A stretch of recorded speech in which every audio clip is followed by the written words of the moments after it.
মানে আমার ছাদে যেগুলো ড্রাগন আছে আমার দেখা সর্বশ্রেষ্ঠ, মানে এত মিষ্টি ড্রাগন আমি আসলে কোথাও খাই নাই। কিছু ফুল আসছে একদম ছোট ছোট, এই যে ওই পাশে একটা,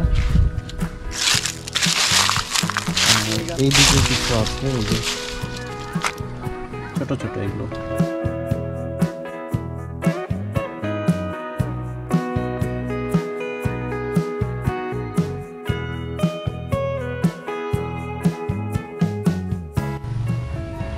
প্রতিটা গাছই আমরা টিম করি একদম পরিপূর্ণভাবে। অন্য কোথায় কেমনি কি করে জানি না, তবে আমাদের নওগাঁতে এরকম করেই আমরা করি। হ্যালো বন্ধুরা, কেমন আছেন সবাই? হোপফুলি অনেক ভালো আছেন। দীর্ঘদিন পর ভিডিও নিয়ে আসা। আজকে আমি ছাদেই ভিডিওটি তৈরি করব। আমার ছাদ বাগানের যে ড্রাগন ফল এগুলো আজকে হারভেস্ট করব আর আপনাদের একটু দেখানোর চেষ্টা করব। সেই ফাঁকে যদি সম্ভব হয় বিভিন্ন জিনিস দেখানোর চেষ্টা করব। মিঠু এখন আমার সঙ্গে আছে, আর পুরো ভিডিওটি আপনারা দেখবেন, আশা করছি অনেক ভালো লাগবে।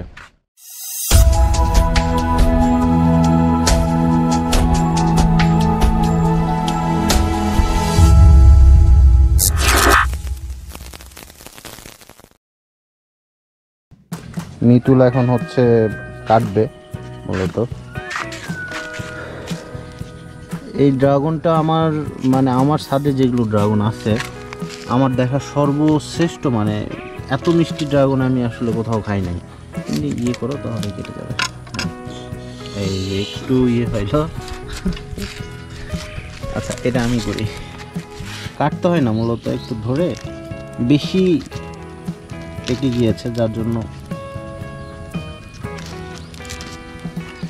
ভালো করে ইয়ে হচ্ছে না। ব্যাস, এই এটাই হলো ড্রাগন, আমাদের ছাদের ড্রাগন। কি করতে হবে ভালোভাবে।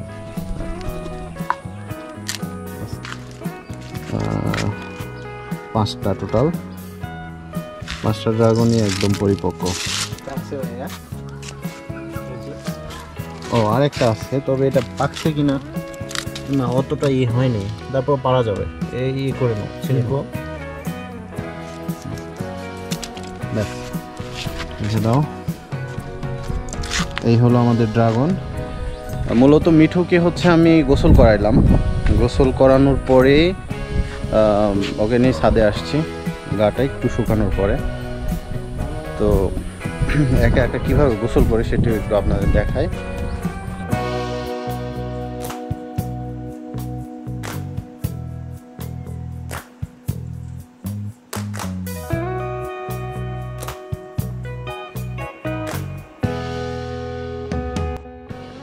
আমের গাছে একদম নতুন কচি পাতা এসেছে। আমাদের এইদিকে নওগাঁর সিস্টেমটা যে আম আমরা নেওয়ার পরে, গাছ থেকে আম নেওয়ার পরে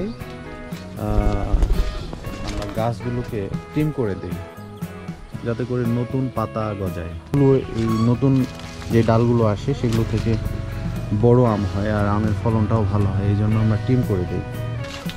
অন্য কোথায় কেমনি কি করে জানি না, তবে আমাদের নওগাঁতে এরকম করেই আমরা করি। এনিওয়ে, আপনাদের ভিডিওটি কেমন লাগলো অবশ্যই আমাকে কমেন্টে জানাবেন। আর হোপফুলি এরপর আমি নিয়মিত আপনাদের নতুন নতুন ভিডিও দেখাতে পারবো। সবাই ভালো থাকবেন, সুস্থ থাকবেন। আল্লাহ হাফেজ।